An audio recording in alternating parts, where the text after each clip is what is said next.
Bismillahirrahmanirrahim. Alhamdulillahirabbil alamin.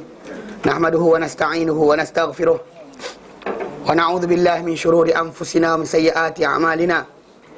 Man yahdihillahu fala mudilla lahu wa man yudlilhu fala hadiya lahu. Asyhadu an la ilaha illallah wa asyhadu anna Muhammadan 'abduhu wa rasuluh. Allahumma shalli ala Muhammad wa ala ali Muhammad kama shallaita ala Ibrahim wa ala ali Ibrahim wa barik ala Muhammad wa ala ali Muhammad kama barakta ala Ibrahim wa ala ali Ibrahim fil alamin innaka Hamidum Majid. Rabbi shrah li sadri wa yassir li amri wa hlul 'uqdatam min lisani yafqahu qawli. Amma ba'd. Alhamdulillah, kita bersyukur kepada Allah kerana dapat lagi bersama-sama untuk kita meneruskan kelas pengajian kita berkenaan dengan ringkasan Sahih Imam Muslim. Yang mana sampai tu pada hadis yang ke-200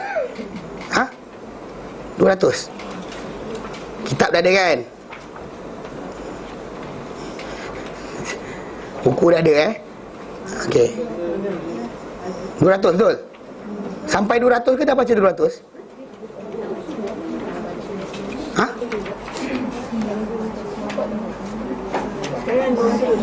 Sekarang 200. Okey. Baik.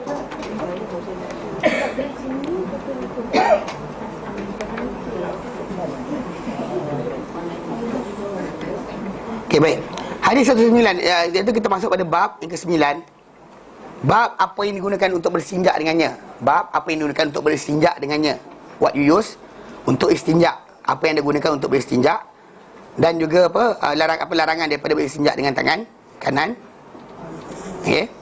Membersihkan. Memang kanan ini mulia, tapi macam kita sebut tu, bila Nabi suka untuk mula dengan kanan dalam masalah pembersihan, tapi menggunakan kanan untuk memegang kawasan-kawasan pembersihan itu tak adalah benda yang dilarang. Nabi SAW tak benarkan. Maka itu yang kita baca itu. Dan dalam hadis yang disebut oleh Salman Al-Farisi itu, bila ditanya Salman berkenaan dengan apa perkara ni, dikatakan qila, dikata kepada Salman, qad 'allamakum nabiyukum kulla syai'in, telah mengajar kamu nabi kamu semua perkara, hatta al-khira'ah, sehingga al-khira'ah membuang najis. Cara buang najis pun Nabi ajar. Macam dia orang macam mempersoalkan lah, tanya. Dan Salman kata faqala ajal, bahkan ya. Dan kita ada sebut tu, ada bala, ada ajal, ada na'am. 3 kalimah digunakan untuk menjawab. Dia orang tanya statement. Cuma yang biasa dijawab macam na'am tu biasa kita jawab untuk apa? Untuk macam hal. Kan? Hal sekian kita jawab na'am. Ajal ni biasa kita macam mengiyakan apa yang dikatakan oleh orang berkenaan. Ajal. Mana datang dah suami kau? Ajal. Ajal. Ajal. Ya. Ajal tu bukan yang ajal tempoh tu. Yang tu lagi tu ajal tempoh. Ini ajal ni ajal maksud lain. Ajal maksud ya. Bahkan ya. Okay. Macam bala kan. Kan sebut bala kan. Kalau bala lain pula. Bala tu biasa kena dengan negatif. Question. Macam alaihissallah, alaisa zalika, alasta. Maka kita kata bala. Kalau kita nafikan kalla. Kalla, tidak sekali-kali.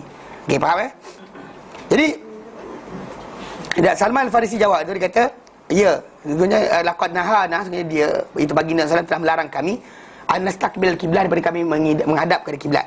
Kiblat bi ghaitin aw baulin, dengan membuang air besar atau air kecil. Okey.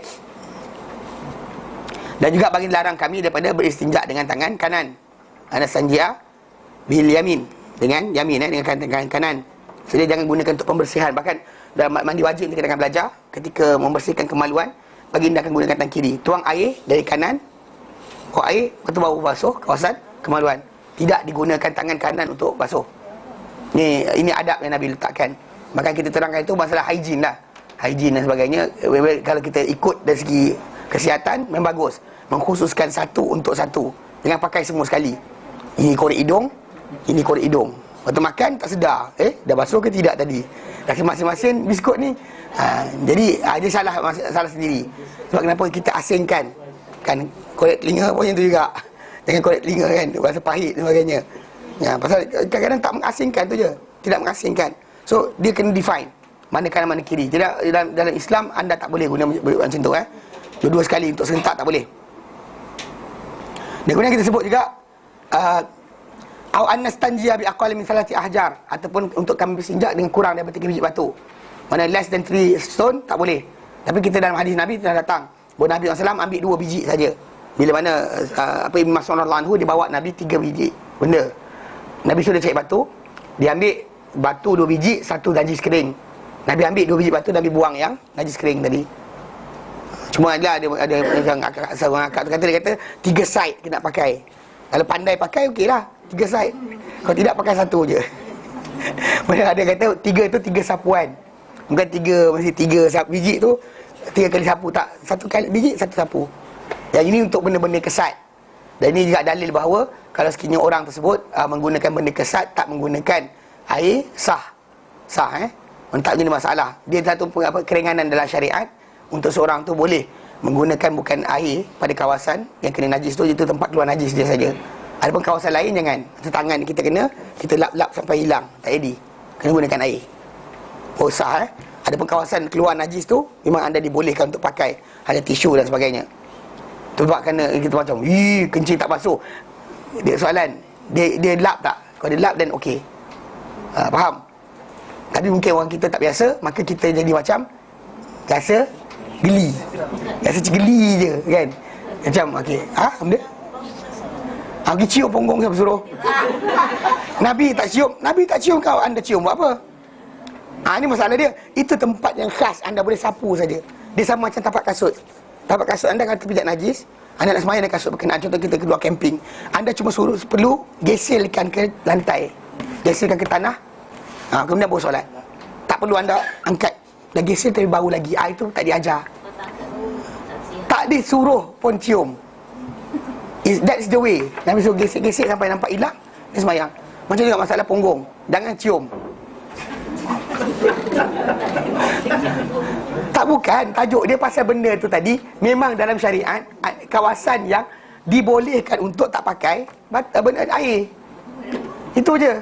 Faham? Pasal anda dalam istinja, kita dua kalimah kan.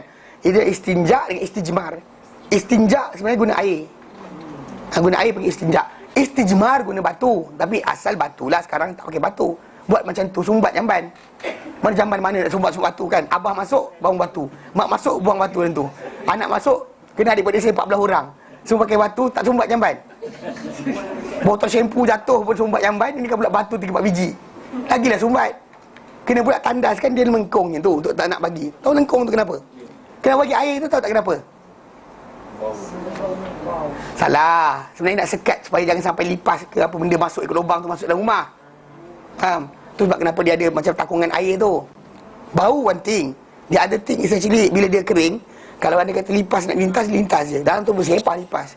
So bila ada sempadan air tu, aku ajar buat jamban lah ni. Okey. Okey, air macam tu kan. Okey, kita nampak air kat sini lah. Okey, satu dia kat sini dia masuk ke dalam ni. Yang ini kan, kawasan ni kalau dia kata ada lipas tak boleh masuk lah pasal ada air tu, sekat dia. Tu cerita dia. Tu perangkap air. Faham? Yang pakai je tak pernah tahu. Lepas sini tempat lain. Kan? Ya. Dulu masa sekolah tu diajarkan membersih atau bersuci sehingga hilang bau, warna dan rasa. Saya faham itu, tapi bukan pada punggung anda. Ulang balik, itu bukan kawasan punggung. Bahagian lain ya. Punggung tadi atau kemaluan depan tidak disuruh cium dan sebagainya. Lepas dia buat, ada lagi tak? Tak, lap je dah, sudah. Ada tisu tak? Ke tempat lain tu ya. Baju ke, badan ke, hilang bau dan rasa. Adapun kawasan itu, Nabi gunakan batu, sah. Anda guna batu pun sah. Jangan kata macam tapi. Tapi itu maksudnya tapikan Nabi pula. When you are tapi, bukan tapi pada saya. You are tapi ingin Nabi. Buat tapi itu pada Nabi. Masa tapi pada Nabi mana boleh. Macam tu Nabi buat kan. Tapi Nabi buat macam tu kan. Kalau macam ni tak betul lagi. Kan kalau Nabi penunjuk pada syariat. So whatever Nabi tunjukkan, ia adalah sah. Faham? Okey. Sebab kenapa? Punggung saja boleh guna macam tu. Tempat lain jangan pakai. Macam baju kan, kena tahi. Tak boleh. Tak sah. Okey? Kena ambil gonyok-gonyok air sebagainya sampai hilang. Itu kalau kawasan lain. Kalau kawasan punggung saja yang anda tidak wajibkan sampai hilang bau dan rasa. Satu lagi macam mana? Dah bangun rasa kan, punggung dekat bawah, nak cium macam mana kan? Gula punggung kat orang. Cium punggung aku ada power ke tak? Apa salah pula? Kadang manusia dia cakap macam lawak je. Tapi betul lah. Yang benda kita tahu, yang itu dia panggil syariat tak suruh kita beratkan diri, jangan beratkan diri. Habis cerita. Sebab kenapa anda boleh gunakan benda kesat, gunakan air atau duduk sekali. Bukan wajib. Tak wajib pakai air. Kalau anda kata pasal kawasan ni, kita macam apa dalam hadis Nabi dia kata apa tanah adalah penyucian seorang yang beriman sekalipun tak dapat air 10 tahun. Itu dah masalah wuduk dan mandi wajib. Bukan berkaitan tajuk masalah punggung tu. Bukan masalah punggung, pasal tanah. Bukan batu, dia tak sebut batu, dia kata tanah. Sebenarnya anda istinja dengan tanah pula. Tak ada kan? Kau campak pasir ke? Kau luka tu tak pakai pasir kan? Luka punggung nanti kena pasir pada muka. Jadi benda berkenaan kita kata adalah apa? Larangan yang ya. Jadi maksud dia batu tadi boleh, tisu boleh pakai. Memang kita mungkin tak biasa, itu tajuk lain. Kita rasa macam gelilah, tajuk lain. Sah. Anda boleh bersihkan dengan tisu, kemudian ambil uduk, sembahyang. Tadi kita tak boleh lah reception Cina tu beli foto yang tak, saya ada nampak juga jenis yang tak lap langsung. Dia pancuk dekat tempat tu, betul zap, tarik zip. Salah. Dia kena ambil tisu untuk lap bahagian kemaluan dia. If dia tak lap, dia salah. Lap kena. You have to wipe. Not just macam gitu, macam zip. Salah. Ayat tu tak boleh pakai saja tu, tak boleh. Pasal kalau dia kata ada dia kencing, dia kena lap. Wiping itu mesti. Itu pakai istinja yang kena buat. Tapi tak, dia macam set zoom. Tak basuh dengan air tu, this statement is betul. Tapi kaedah fiqhiyah tu salah. Dia kena faham kan statement dia. Dia kata apa, kencing tak basuh dengan air, betul. Tak istinja, salah. Dia boleh istinja dengan batu ataupun benda kesat. Faham? Ni bukan dalam hutan je, kat rumah boleh buat. Ni salah faham juga. Orang kata ketika air tak ada. Tak, air ada sebelah. Air ada sebelah, tak nak pakai air. You can use it. Sah dari Islam. Faham? Emergency. Oh no, not emergency. Kan emergency pakai suara dalam. Kan, kau tak ada. Ni ajaran, saya nak ajar orang. Payah sangat tak faham kan. Kadang-kadang tak ada flash, air tak ada. Air tak ada. Dan pakailah anda punya suara dalam tu. Kalau pakai suara dalam lah. Tak pakai suara dalam, masalah lain lah. Pakai suara dalam, gunakan. Kemudian nanti bungkus, balik basuh lah. Tapi anda lepas tu nak berwuduk dan sebagainya, sah. Tak ada macam pula ambil air masuk dalam botol apa? Botol air kan, pergi jamban basuh balik. Tak wajib. Faham? Pasal anda boleh either istijmar, istinja atau dua sekali. Tak. Dua sekali boleh. Satu pun tak apa. Cuma dikatakan lebih afdal buat dua sekali. Itu afdal tadi bukan masalah sah. Kita nak kata sah ke tidak pembersihan tadi. Ya, sah. Faham? Okey, dan kemudian kita ambil berkenaan dengan tajuk larangan Nabi yang disebut oleh Salman Al-Farisi tentang jangan beristinja dengan rajia'. Rajia' itu tulang, dengan najis kering ataupun dengan tulang. Okey, cuma kat situ ada para ulama kita sebut tu ada pendapat yang kata najis kering tu adalah kerana dia najis. So tak istinja dengan najis. Tulang tu datang hadis yang lain terangkan. Tapi ada juga yang mengatakan najis kering tadi tidak dipakai kerana ia macam disebut dalam hadis yang kita baca itu, kita sebut tak? Makanan pada jin. Mana contoh macam dalam hadis yang kita sebut itu adalah hadis Abu Daud 39. Abu Daud 39 yang mana dijadikan bentuk bekalan makanan pada jin. Dia jin, dia makan apa lebihan sisa anda buang. Anda buang campak tulang tadi, dia akan tumbuhkan rezeki di situ. Okey. Dia dalam hadis yang kita tak sampai lagi, hadis 450.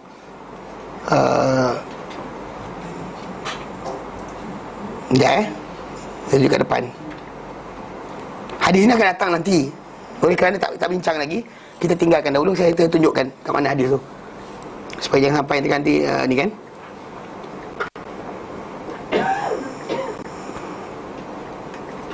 Rumah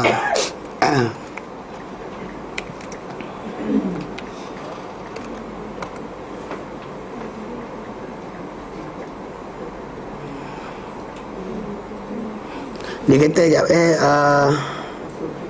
min ta'am, huma min ta'am.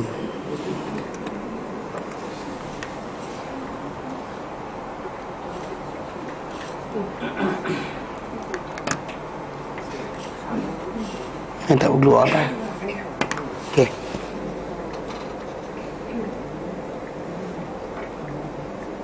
Okey. Dan Sahih Bukhari, Muslim ada juga lafaz Muslim, lafaz Bukhari, Abi Bukhari. Okey.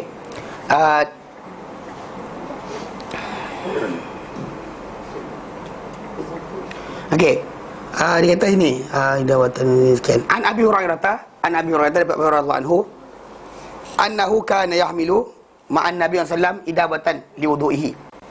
Daripada Nabi SAW, daripada Abu Hurairah, bahawa dia dahulu, Abu Hurairah dahulu, yahmilu, membawa, idawat, aba'an Nabi bersama Nabi, idawatan, bekas air, idawah, mili wudu'i untuk wuduk baginda. Wahajatihi, juga hajat baginda, untuk wuduk dan juga buang air baginda. Fabainama huwa yatba'uhu biha. Sedang mana dia ikut Nabi macam tu kan. Faqala man hadha. Nabi kata, siapa ni? Faqala ana Abu Hurairah, aku Abu Hurairah. Qala abghini ahja, caikan aku batu-batu, astankid min biha, supaya aku dapat nak bersihkan dengannya. Wala ta'tini bi azmin, jangan bawa aku tulang. Wala bi rawsatin, jangan juga najis kering. Fa'ataituhu bi ahjar, aku bawa lah pada Nabi dengan batu-batu. Amiluha fi tarfi thawbi, aku bawa dengan ujung baju aku, dibawa batu dekat itu. Hatta wada'tuha ila jambihi, sehingga aku bawa letak sebelah Nabi SAW. Cuma saraf tu, kemudian aku pun pergi. Cuma idza faragha masyaitu, kemudian bila dah selesai Nabi qada hajat baginda dan lagi dah bersihkan diri baginda, dia kata apa? Masyaitu, faragha masyaitu, aku pun berjalan. Fakultu, aku berkata, ma balul azmi warawsati, apa hal ya Rasulullah dengan azm, tulang, warawsati, dan juga najis kering. Faqala, baginda bersabda, huma min ta'amil jin, kedua-duanya ada daripada makanan jin. Wa innahu, dan sungguhnya Nabi kata, atani wafdu jin nasibin, daripada satu tempat nasibin, datang ke rombongan jin dan nasibin. Wa ni'mal jin, dan dua orang lah sebaik-baik jin. Nabi kata, fasa'aluni zad, mereka minta pada aku bekalan makanan. Fada'utullah lahum, aku doakan kepada Allah Ta'ala untuk mereka, Allah yamuru bi'azmin, bahawa kalau janganlah mereka minta sebarang tulang, wala birawsatin, dan juga sebarang najis kering, illa wajadu 'alaiha ta'aman, mereka dapati padanya makanan. They will get makanan kat situ. Whenever dia lintas dengan benda-benda berkenaan tulang, najis kering, di situ ada makanan untuk mereka.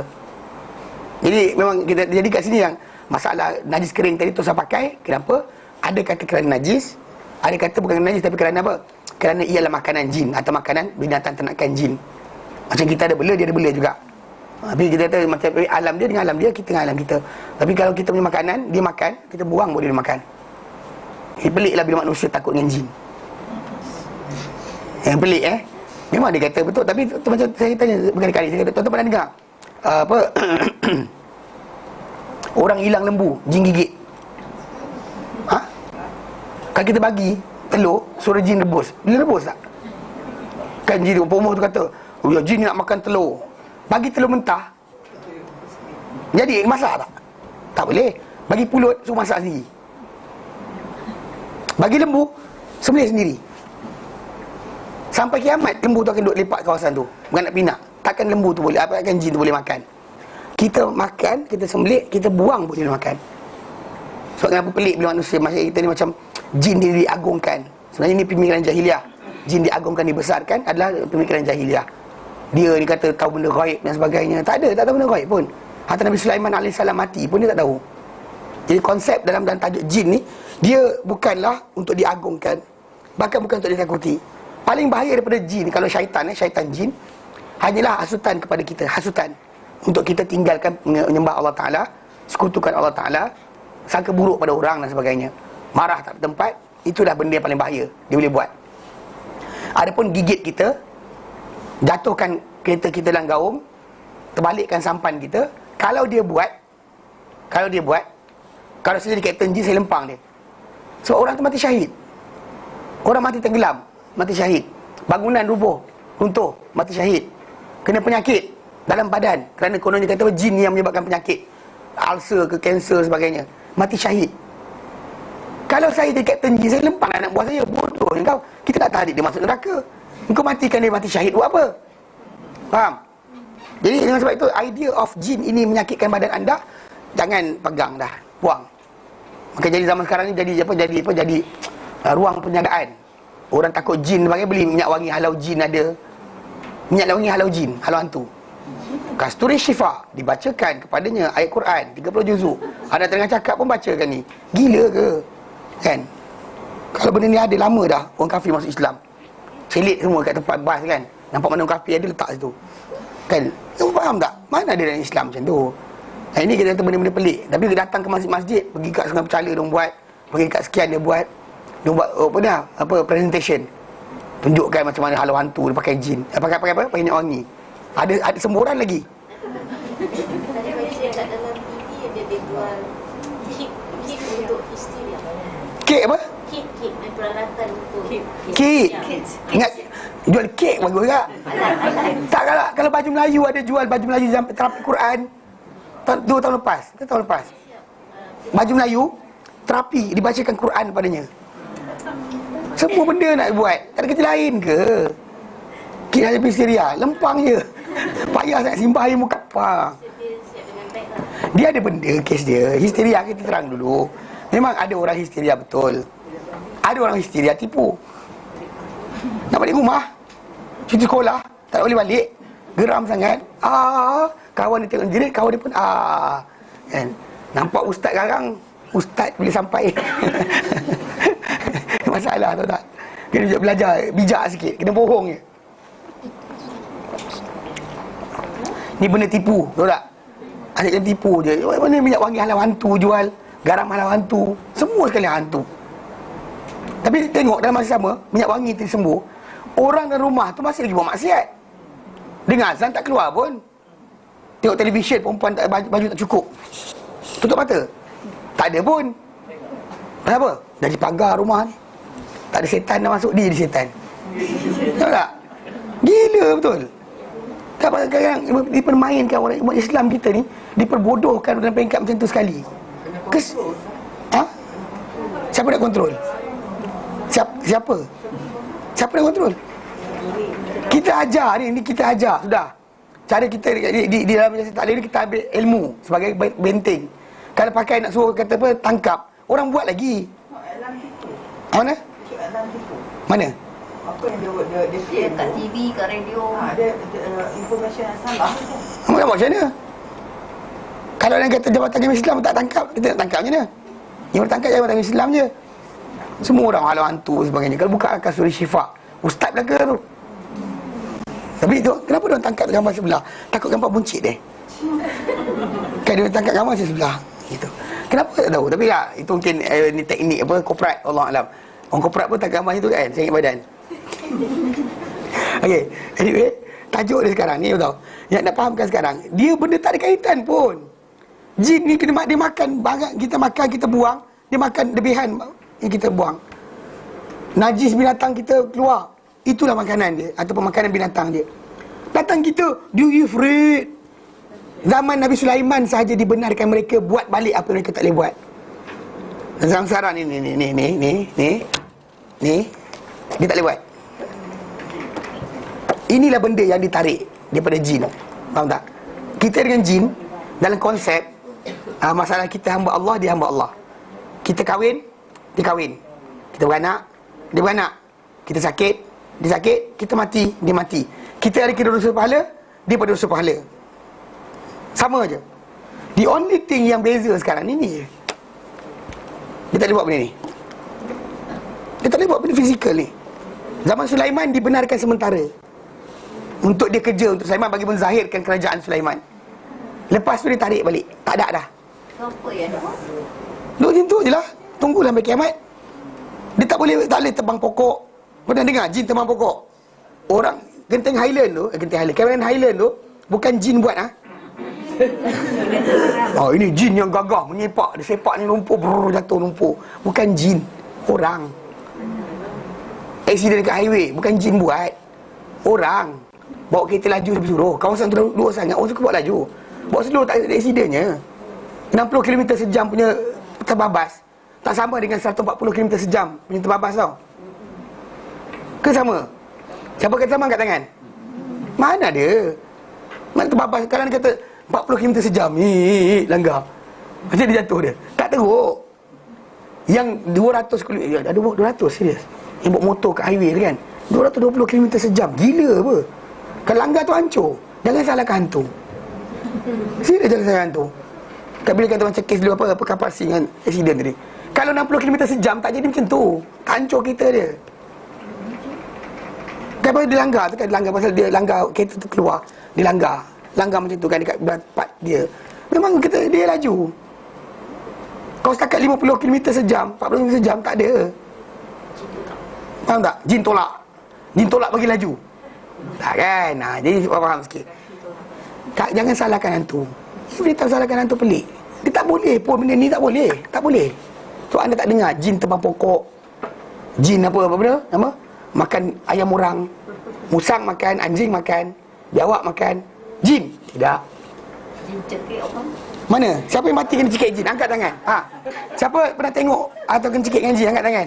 Dan mati. Mana dia? Tak ada pun. Orang cerita, orang kata. Pernah kena? Pernah kena? Saya dengar cerita orang bersepah tu, kita datang Yayasan Taklim kot yang kena. Bersepah semua cerita. Dia makan dalam hadis ni, anda makan, anda buang, itulah makanan dia. Setara standard kucing tu tak? Standard kucing. Ustaz, saudara saya, Ya. dia pernah naik motor. Dia cerita dia lah, dia pergi kematian. Masa balik naik motor, Rasa berat. dia tolak dia jatuh daripada motor. Macam mana Ustaz? Pengalaman peribadi seseorang, entah ya, entah tidak. Itu masalah dia. Kita bukan kata dia penipu. Mungkin entah dia letih ke, mungkin entah dia penat ke. Setakat ni tak boleh sebut tolak sebenarnya. Pasal dia tak boleh tolak kita. Dia rasa ada orang tolak dia, tapi memang Rasa. Tu rasa tadi. Jadi, minta maaf lah. Tapi macam ni, rasa. Normally orang cakap cerita pengalaman peribadi kan. Macam orang yang belajar ilmu kebatinan. Kan dia macam... Pernah tengok dalam satu rancangan dekat dalam televisyen. Dalam YouTube. Taib dalam tu, Kiai Master. Dia actually Kiai Master ni orang Jepun. Anak murid dia, kan, dia lawan 20 orang. Gitu anak murid dia kata jatuh. Sekali kan dia nak lawan dengan dia tawarkan duit. Siapa yang berani lawan dia, dia akan bagi duit. Sekali ada budak lelaki Jepun nak mix martial art. Yang masuk ring, masuk dalam kandang pukul-pukul orang tu kan.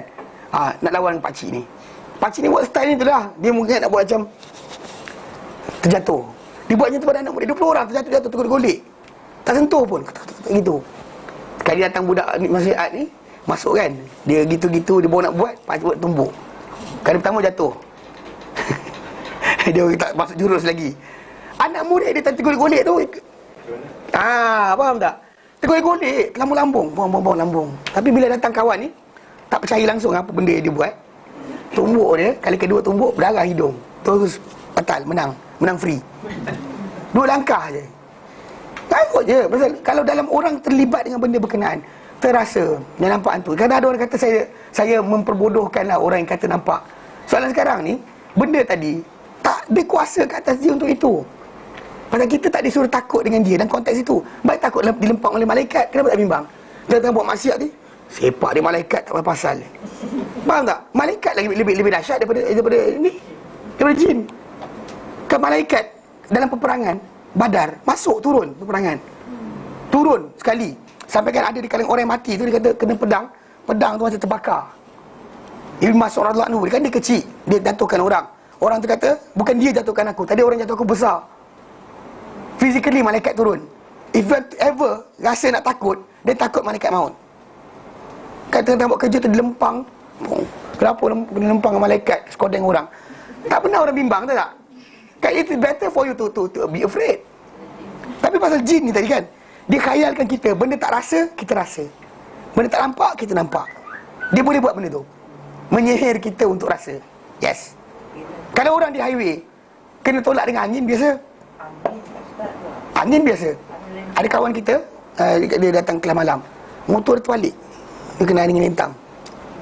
Mana motor 125 Z kan, macam tu, terbalik. Dia tengah highway kan, dia laju, dia angin tu datang, berpusing dia. Berpusing, melambung, motor dia melambung. Orang ingat mati dah. Pasal hancur, motor dah hancur. Tapi kita asal pertama tadi, kalau dia kata jin sepak, tak boleh. Tak boleh, sebab apa? Okey. Dalam hadis Nabi SAW, ni Nabi ajar kita. Nabi kata apa?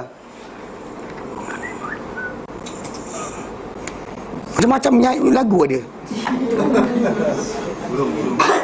Ya. Tak marah, saya tak kisah. Buatlah benda buat.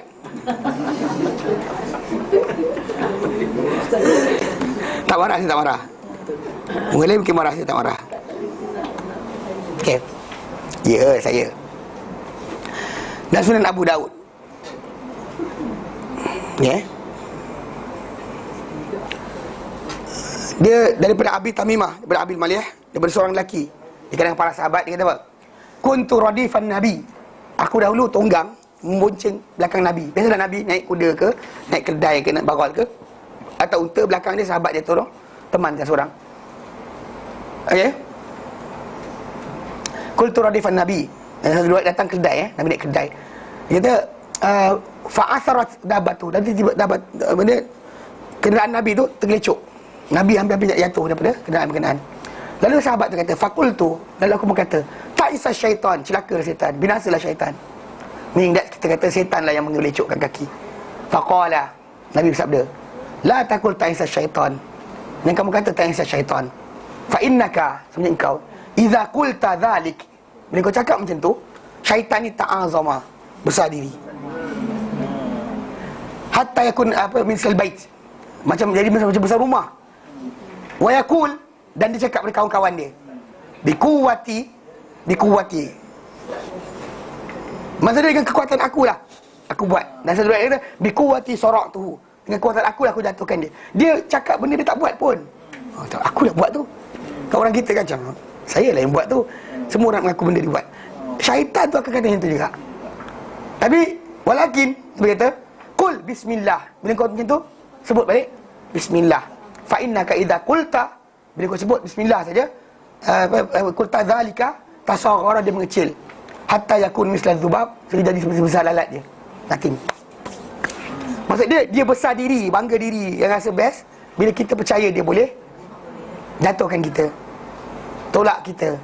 Bahkan terbalik tu kan, tolak, kena.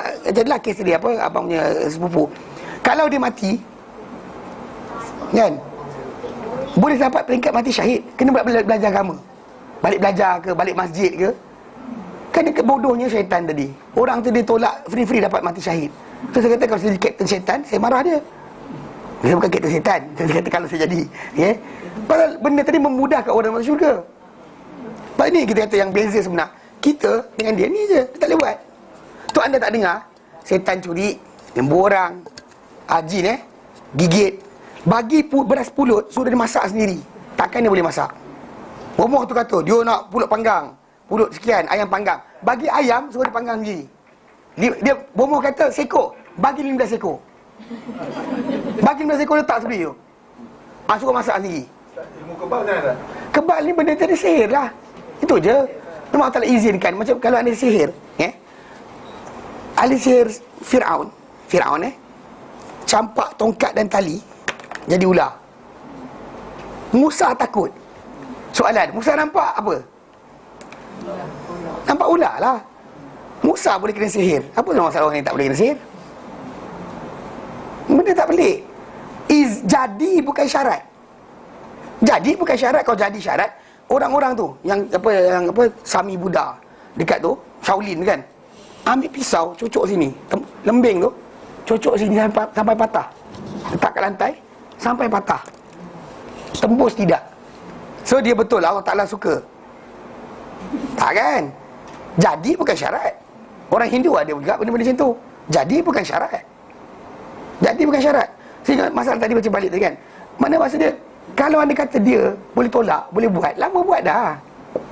Semuanya tu golek kena sepak. Hari ni kita kat masjid kena sepak dengan setan lah. Kita tengah khusyuk-khusyuk disepak kepala kita. Tak boleh. Itu beza sebenar. Yang kita kata, apa kita jadi khalifah ni di muka bumi ni, penguasaan kita adalah pecah dinding, tebuk dinding, bina dinding, tebuk rumah. Iya, kita boleh buat. Jin tak boleh. Diorang dulu boleh ditarik dari mereka, diberi pada kita. Sekarang kita buat. So that's why macam dalam hadis ni tadi, tulang tu bekalan makanan. Kita buang, baca bismillah, jin Islam akan makan. Kalau tak baca bismillah, akan tumbuh rezeki situ, jin kafir akan makan. Itu je. Nothing more than that.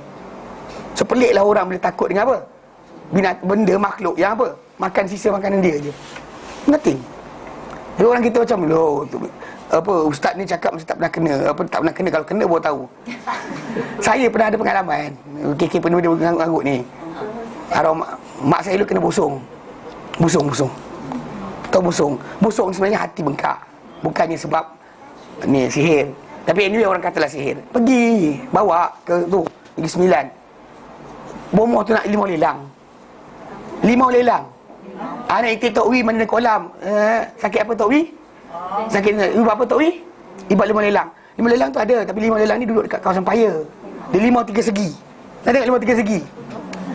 Jadi, kalau kita belah star fruit dari bintang kan, bayangkan limau ni kita belah 3 segi. Ada, nanti buka internet, buka sendiri. 5 lelang. Lelang. Cuma nyanyi lagu anak Tok Wi tu. Ini dengan negeri mana? Kan anak itik Tok Wi mana dalam kolam. Baru sakit apa Tok Wi? Sakit sendi tulang. Ubat apa Tok Wi? Tu. Okay, ada apa? Ada Baba Black Sheep tahu? Baba Black Sheep, have you any wool? Have you any wool? Three bag full lah. Okay. Okay, tak apa. Okay, background kita beza. Okay, anyway. Okay. Orang kata nyanyi ni lagu apa Mak Yong. Okay. Dia tak apa. Okay, anyway, tajuk dia 5 lelang. Saya pergi pikul air. Dia minta air 7 kuala. Pergi saya dengan bypass saya pikul air. Pergi kau Selangor ambil air. Pergi kuala sekian. Pikul air.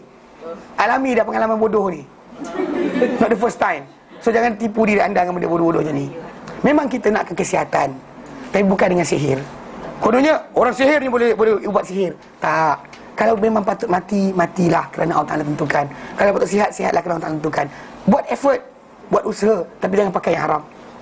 Itu je. Yang bomo tu siap promote lagi. Kuda laut. Ni kuda laut ni bagus ni. Seahorse.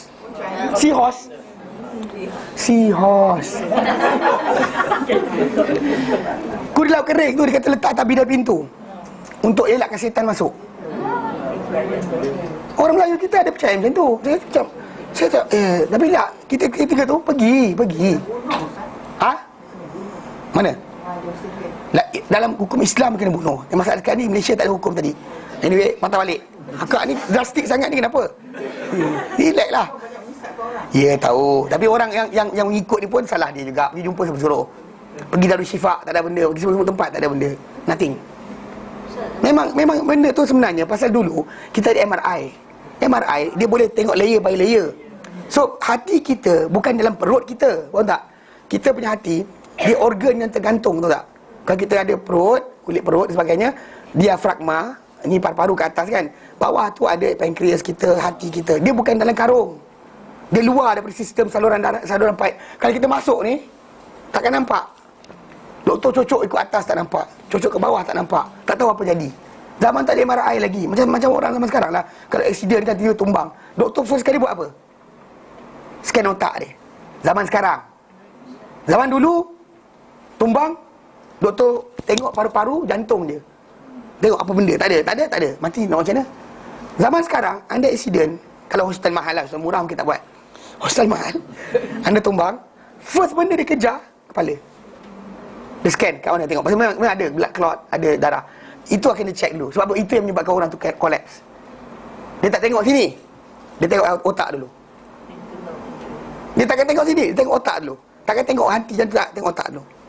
Pasal orang tu collapse tak sedar diri kan. Dia tengok otak dulu. Kadang-kadang dia kata siap tebuk, kadang kata orang tu dia tebuk keluarkan darah. Darah beku yang mungkin terantuk kepala kan. Itu kes yang berlaku sekarang. Dulu tak ada. Macam tu kat zaman dulu, kena tahun 90-an. Zaman tu mesin MRI tu bukan ada dengan mudah. Kan semua hospital ada. 90-an tu tak ada. Malaysia ni bukan semua tempat ada. Jadi apa jadi? Doktor cocok sini, tak nampak apa, cocok sini, doktor kata bawa balik rumah. Kita tak tahu nak buat apa. Semulah keluar, yang ini kata kena buatan orang, yang ini kata buatan orang. Kata orang dibagi tu buah pala pada abah. nak kena kat abah, kena kat mak. Semua cerita tu jadi timbul.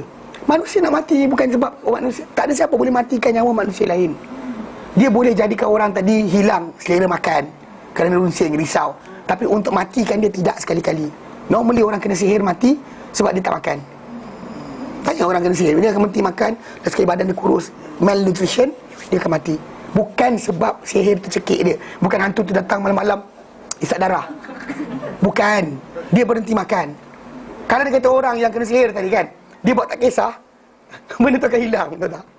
Dia akan makan macam biasa kan, benda tu akan hilang. Tapi oleh kerana dia follow up, macam ada orang kan kena nampak kemaluan atas dahi, dia kena tu lah takut. Orang yang tak nampak, dia seorang je nampak. Sihir ni bukan benda fizikal, dia benda-benda khayalan. Tapi orang ni follow, semua follow. Siapa ada bersama akan kena sihir sekali. Macam zaman sekarang ni ada orang kata bedah batin. Sihir. Dia bedah, kemudian keluarkan penyakit, kemudian sekian, tiba-tiba buang kanser. Lepas 5 bulan akan datang, tengok dah lagi teruk. Tapi ketika itu cek tak ada benda. Ketika itu dia kena sihir, doktor cek dia kena sihir, semua kena sihir. Sihir tak nampak. Tak nampak, cek tak nampak. Oh, dah sibuk. Balik, dia hidup hadapi biasa, tiba-tiba mati. Baru tahu benda tu sebenarnya tak ubat pun. Macam ada kawan kita seorang dekat IGN, dia kata apa, bapak dia nak sangat pergi, orang buang apa, batu karang pakai batin. Dia kata tak usah abah nak pergi juga. Okay, fine.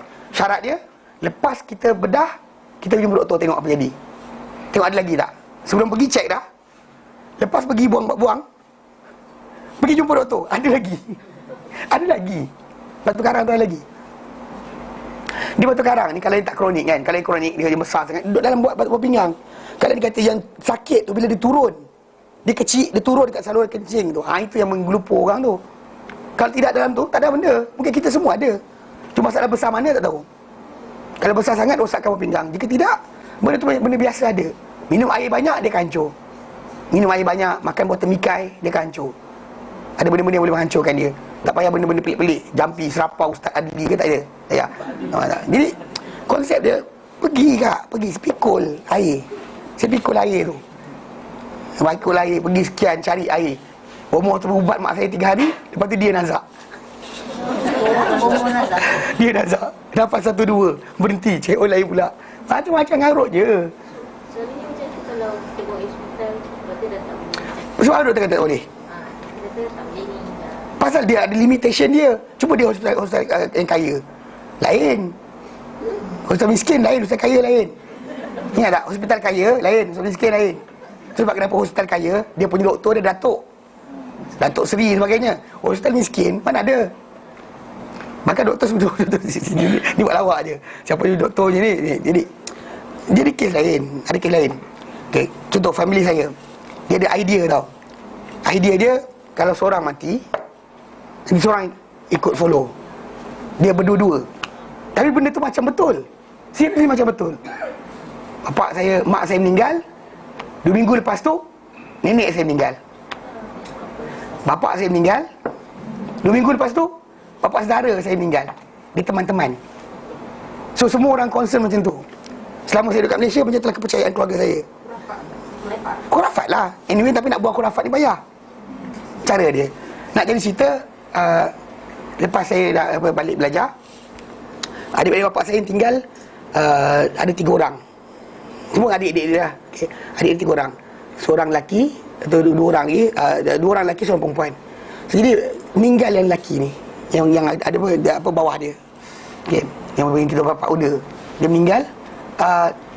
Tak lama lepas dia meninggal, pakcik saya yang second last ni sakit.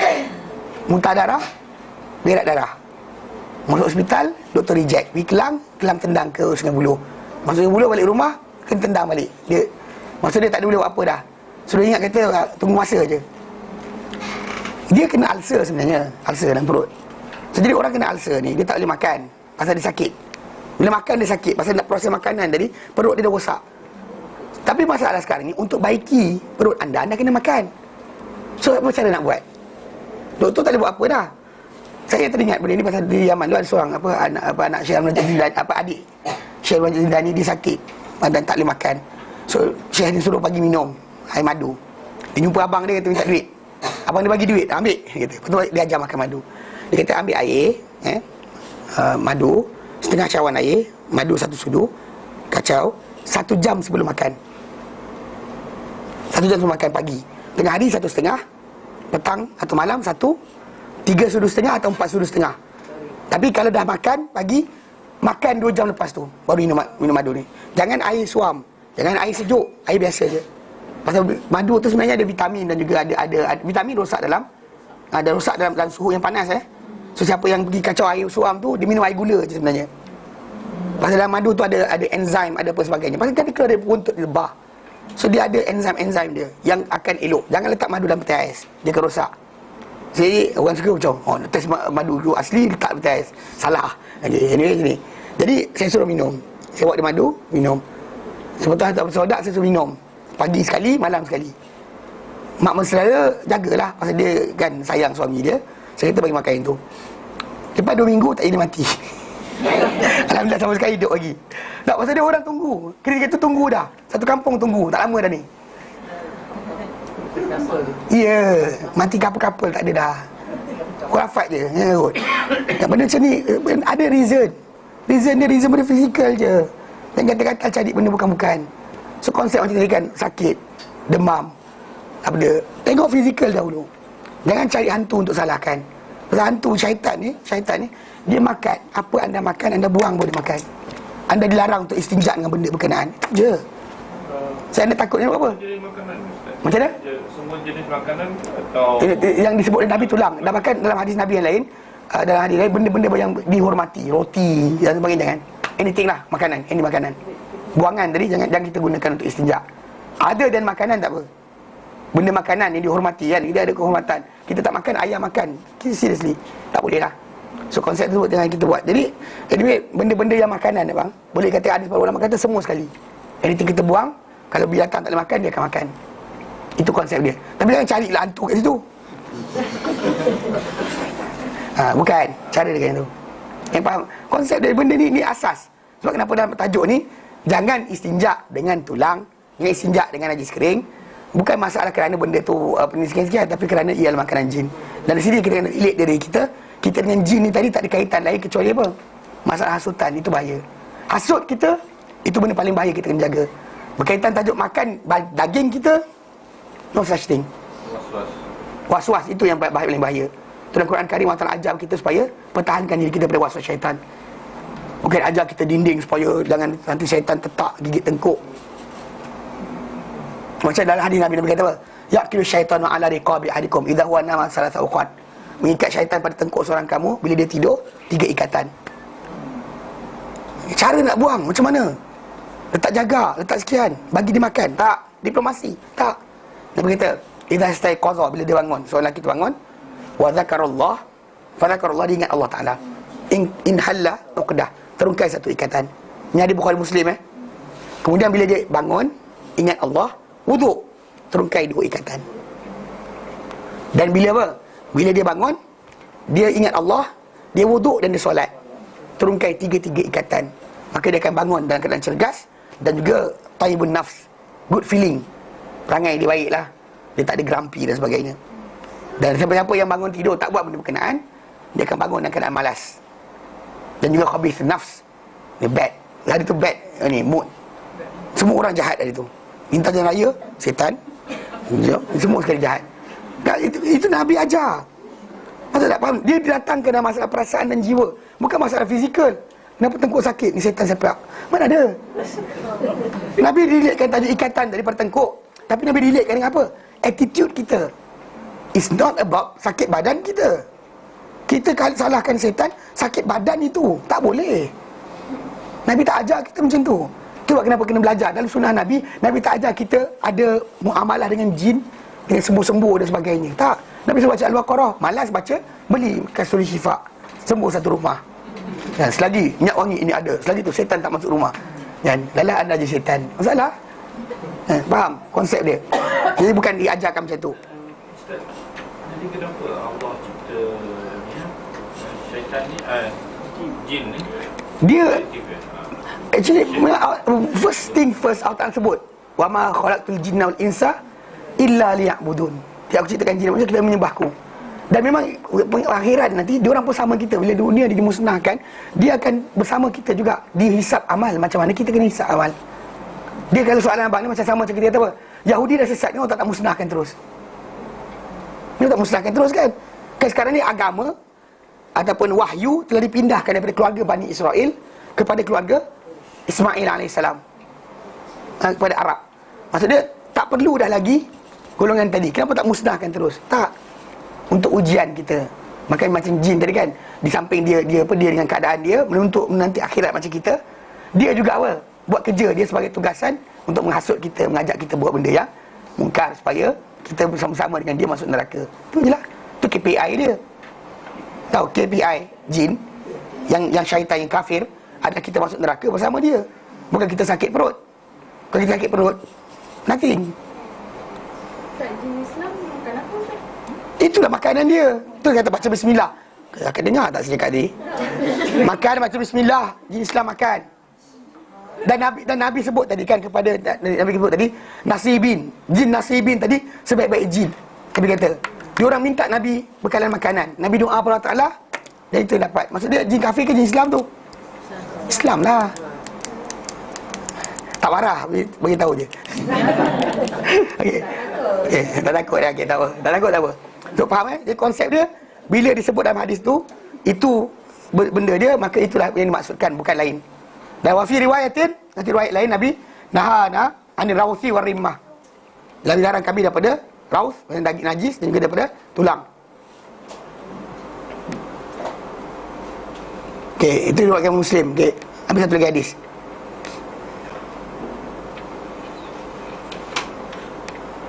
Kemudian nombor 200 An Abi Qatadah, daripada Abi Qatadah, qala Rasulullah SAW terhadap Rasulullah SAW.